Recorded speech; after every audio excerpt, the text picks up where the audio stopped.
अस्सलामुअलैकुम, कैसे हो? ठीक ठाक हो? लास्ट टाइम हमने कुछ टूल्स पढ़े थे, जिसमें से हमने एक डॉज टूल पढ़ा, बर्न टूल पढ़ा, स्पंज टूल हमने नहीं पढ़ा था। सो हम उसको देख लेते हैं कि ये क्या चीज़ है, यहाँ इस पे काम किस तरह से होता है। सो मैंने यहाँ पे टकले भाई को लिया हुआ है। देख रहे हो, अगर मैं स्पंज टूल को यहाँ पे थोड़ा सा यूज़ करता हूँ तो ये अगर आप गौर से देखो तो ये जो इसका हल्के से बाल थे वो किस तरह से गुम हो रहे हैं। ये आपके कलर्स को हाई करता है, सेचुरेट करता है, या इनकी जो सिचुएशन होती है ये उनको थोड़ा सा बढ़ा देता है। ठीक है, जैसे मैंने इसको पूरा ही लाल कर दिया। ठीक, तो ये आपके कलर्स को क्या करता है, हाई करता है। जैसे अगर यहाँ पे कोई ब्लू कलर होता तो ये ब्लू को डार्क करता, ब्लैक होता तो ब्लैक ऑलरेडी हमारा डार्क होता है, सॉरी।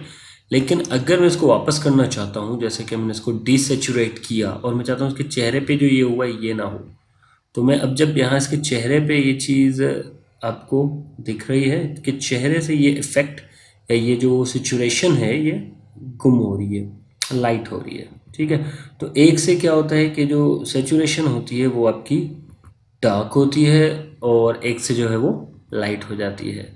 ये बिल्कुल ही अब डार्क हो रहा है क्योंकि मैंने इसे कुछ ज़्यादा ही मूव कर दिया है, कुछ ज़्यादा यूज़ कर लिया है, जिसकी वजह से आप देखो आपके जो कलर्स हैं वो बिल्कुल ग्रे में कन्वर्ट हो रहे हैं। ठीक है, इसका फ्लो 50 है, अगर मैं इसको 100 भी कर देता हूँ तो अब आप देखो ये टोटल आपकी एक इमेज बन रही है ब्लैक एंड वाइट टाइप की, जो कि ज़्यादा ज़्यादा नहीं, बहुत बुरी लग रही है।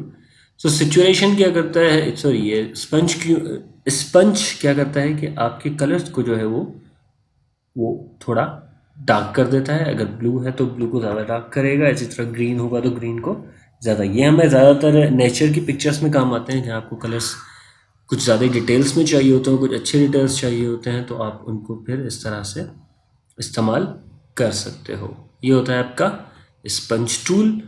अब थोड़ा देखते हैं, हम हमारे न्यू फाइल को ओपन करते हैं यहाँ पे। हाँ, ये ठीक है, ओके कर देते हैं। तो यहाँ पे मैं अब देखते हैं पेन टूल का काम क्या है। पेन टूल सिंपल आपकी लाइंस को कर्व करने के लिए, लाइंस को ड्रॉ करने के लिए काम आता है। कैसे? जैसे यहाँ पे मैंने एक पॉइंट ये क्लिक किया और दूसरा पॉइंट ये क्लिक किया, फिर तीसरा, चौथा, पांचवा, छठा, और यहाँ पे जब मैं लेके आऊँगा तो मेरी पेन के नीचे एक सर्कल बना हुआ आ रहा है, तो जैसे इस पर क्लिक करूँगा तो ये आपका पूरा एक पेन टूल के थ्रू शेप बन गया। इसका इस्तेमाल हम कैसे कर सकते हैं? इसका इस्तेमाल हम ऐसे कर सकते हैं, या थोड़ा पहले इसको देख लेते हैं कि ये काम किस तरह करता है। मैंने यहाँ पे दो पॉइंट्स बनाए हैं। ठीक है, अब मैं कंट्रोल को प्रेस करूँ तो मैं इसे मूव कर रहा हूँ, अल्ट को प्रेस करूँ तो ये कुछ चीज़ें हमारे सामने आ रही हैं। ये चीज़, इसको हम क्या कहते हैं, या फिर इसको मैं इस तरह से मूव कर देता हूँ। अच्छा, ये मूव कैसे हो रहा है या ये काम किस तरह से कर रहा है, थोड़ा ये भी देख लेते हैं। जैसे ये मेरी स्ट्रेट लाइन है, मैं चाहता हूँ मेरी लाइन थोड़ी कर्व बने, थोड़ा उसमें क्या बोलते हैं, गोलाई आए। तो आप यहाँ पे इसको डबल क्लिक करके, और फिर क्लिक छोड़ना नहीं है, डबल क्लिक करके रखना है। तो जब आप इसे ड्रॉ करोगे तो ये देखो आपकी कर्व्ड लाइन बन रही है। ठीक है, यहाँ पे ये शेप बन गई। फिर जैसे ही मैं दूसरा पॉइंट यहाँ पे क्लिक करूँगा तो ये देखो आपका एक कर्व्ड शेप बन रहा है। इसी तरह मैं इसको अगर यहाँ पे लेके आऊँगा तो ये मेरा कंप्लीटली एक कर्व शेप बन गया। ठीक है, अब ये होते हैं हमारे हैंडल्स। ठीक है, अगर मैं कंट्रोल को प्रेस करता हूँ और हैंडल्स को मूव करता हूँ तो देखो आपके ये मूव हो रहे हैं। इसी तरह ऐसे भी हम थोड़ा मूव करना चाहते हैं या ऐसे मूव करना चाहते हैं तो आप इस तरह से इनको मूव कर सकते हो। अल्ट को प्रेस करके देखते हैं तो ये देखो ये किस तरह से काम कर रहा है, ये आपके हैंडल को मूव कर रहा है। ठीक है, सो ये आपकी बन रही है दूसरी कर्व लाइन। तो ये आपकी पेन टूल का कुछ काम होता है। ये काम किस तरह से कर सकते हैं, यहाँ पे सपोज मैं कोई शेप बना लेता हूँ इलेप्टिकल मार्की टूल के थ्रू, और alt back space control D, selection खत्म, और यहाँ पे हम लेते हैं पेन टूल। तो यहाँ पे मैंने एक क्लिक किया ठीक है। फिर दूसरा क्लिक मैं करता हूँ यहाँ पर, तो ये देखो ये कुछ इस तरह से मैं इसको सर्कल के इर्द गिर्द मतलब दायरा बना सकता हूँ। ठीक हो गया। तीसरा क्लिक कर दिया मैंने यहाँ पर, और यहाँ पे इसको भी हम थोड़ा सा इस तरह से कर देते हैं। चौथा हम यहाँ पे क्लिक कर देते हैं, और इसको हम कुछ इस तरह से करते हैं कि ये थोड़ा सा सेट हो जाए सर्कल पे। तो ये कुछ इस तरह से आ रहा है। ठीक हो गया। अब आते हैं फाइनल पे, इस पे क्लिक करते हैं। ठीक हो गया। तो ये आपका देखो अब ये इस तरह से बाहर निकला हुआ है। सो अगर मैं कंट्रोल को प्रेस करके इसको बाहर निकालता हूँ, तो आप ये देखो कुछ इस तरह से आपका सर्कल बना है, बहुत ही ख़राब सर्कल बना है। तो ये आपका है पेन टूल, आप देख रहे हो किस तरह से काम कर रहा है। ठीक है। अब अगर मुझे कुछ रिमूव करना है, जैसे मैं अल्ट को प्रेस करता हूँ या इस पर हम वापस क्लिक करते हैं, तो ये देखिए ये आपके एंगल्स को माइनस में ला रहा है। तो माइनस का ऑप्शन आपके पास यहाँ पर भी है। जैसे ये रहा डिलीट एंकर पॉइंट। अगर हमने एंकर पॉइंट्स बना लिए हैं, जैसे कि मैंने यहाँ पे बना लिए कुछ, और अब फिर मैं इनको यहाँ पे लेके आता हूँ। तो जैसे ही मैं बैक जाकर यहाँ पे क्लिक करूँगा, तो पेन के नीचे माइनस का साइन होगा जो कि आपके एंकर पॉइंट को डिलीट कर देगा। हाँ, अगर आप ऐड करना चाहते हो तो यहाँ पे प्लस का साइन है, आप यहाँ पे ऐड कर सकते हो।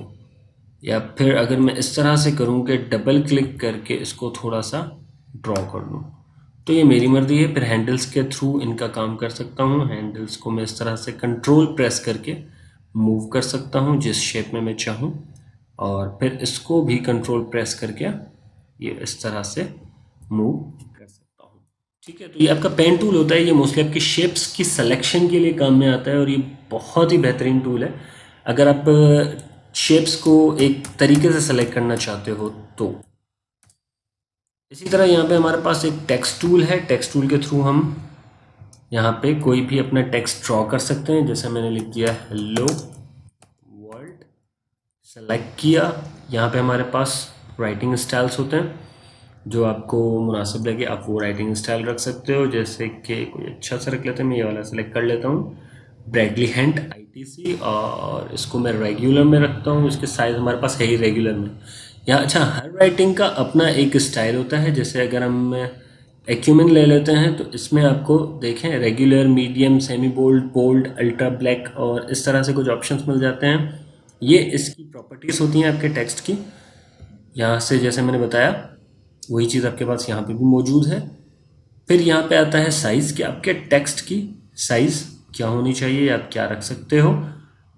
इनमें अलाइनमेंट्स, इसमें स्पेस कितना होना चाहिए, आप यहाँ से डिसाइड कर सकते हो। तो ये देखो ये स्पेस इनमें बढ़ता जा रहा है। अगर मैं कम करना चाहूँ तो इसको 0 पे कर दूँ, स्पेस कम हो गया। यहाँ पे अगर हमारे पास कोई ऐसा टेक्स्ट है नहीं जो अप एंड डाउन आपकी विड्थ की हाइट को सेट करे, अगर हमारे पास इस तरह से हो, जैसे मैं यहाँ पे क्लिक करके इंटर कर देता हूँ और फिर इनको सेलेक्ट करता हूँ, और यहाँ पे अब देखो आपको फ़र्क नज़र आ रहा होगा। इसको मैं 60 कर देता हूँ, तो ये देखो ये आपकी अलाइनमेंट्स को सेट करता है। ये इनकी जो बीच में स्पेस है आप वो सेट कर सकते हो अगर करना चाहो तो। नहीं करना चाहते नो प्रॉब्लम, नहीं करो। ये अलाइनमेंट्स मतलब जैसे कि हमने वर्ड में देखी है, एक्सेल में देखी है, हमारे पास अलाइनमेंट्स होती हैं लेफ़्ट, राइट और सेंटर। तो यहाँ पे भी आपके पास सेंटर की अलाइनमेंट है, लेफ़्ट की अलाइनमेंट है और राइट की अलाइनमेंट है। तो आप अपने टेक्स्ट को कहाँ मूव करके रखना चाहते हो वो फिर आपकी मर्ज़ी है कि आप इसे किस तरह से सेट करते हो। ठीक है।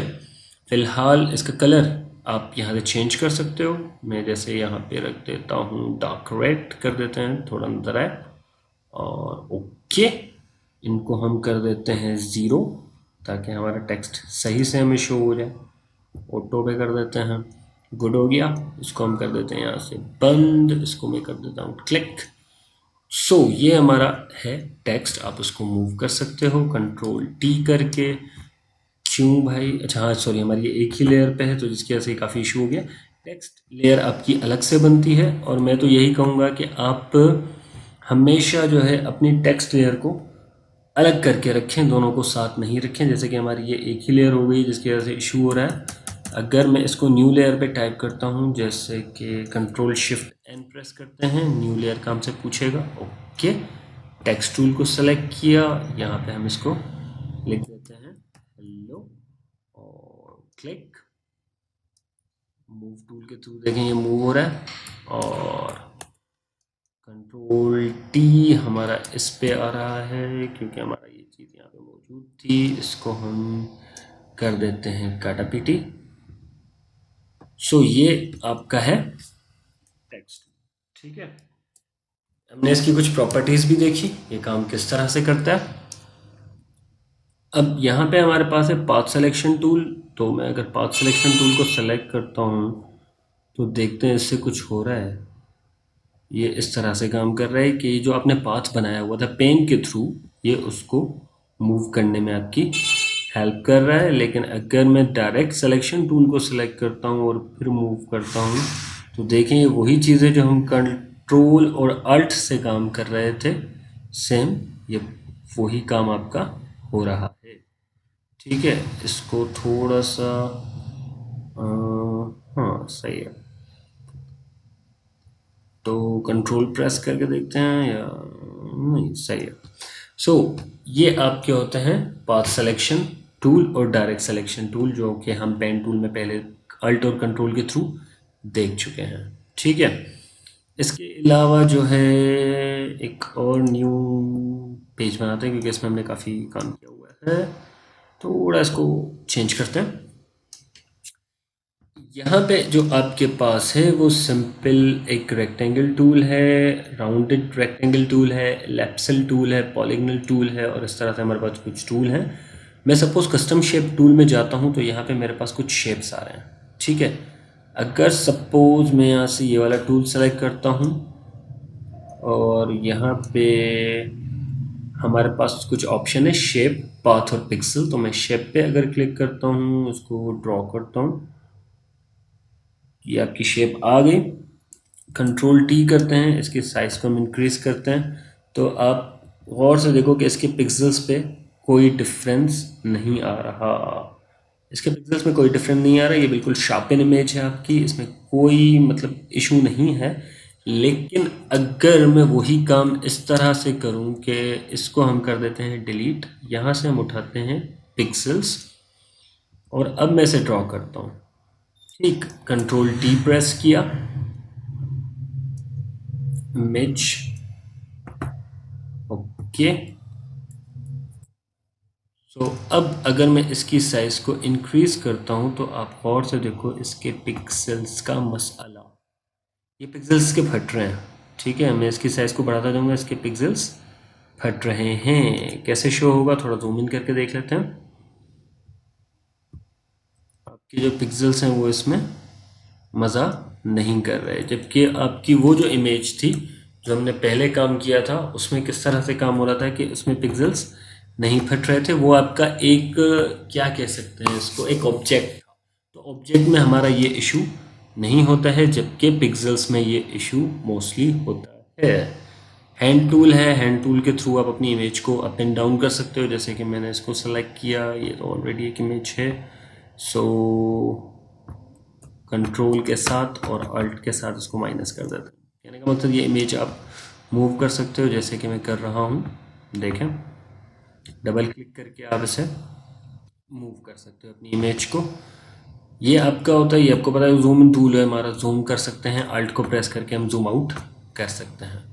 क्लियर है। सो आई होप आपको यहाँ तक ये टूल्स समझ में आ गए होंगे। अगर कोई इशू है तो आप पूछ सकते हो और फर्दर हम इस पर और भी काम करेंगे।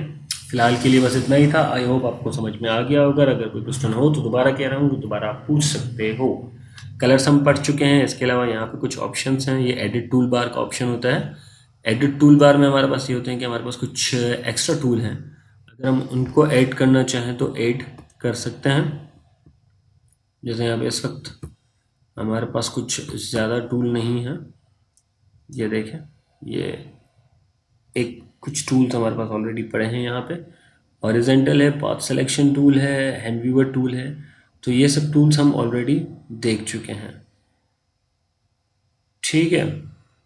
सो आज की क्लास आपकी बस यहीं तक थी। तो फिर मिलते हैं नेक्स्ट क्लास में, कुछ क्रिएट करेंगे, कुछ बनाने की कोशिश करेंगे। अगर बन गया तो, नहीं बना तो कोई मसला नहीं है, सॉरी।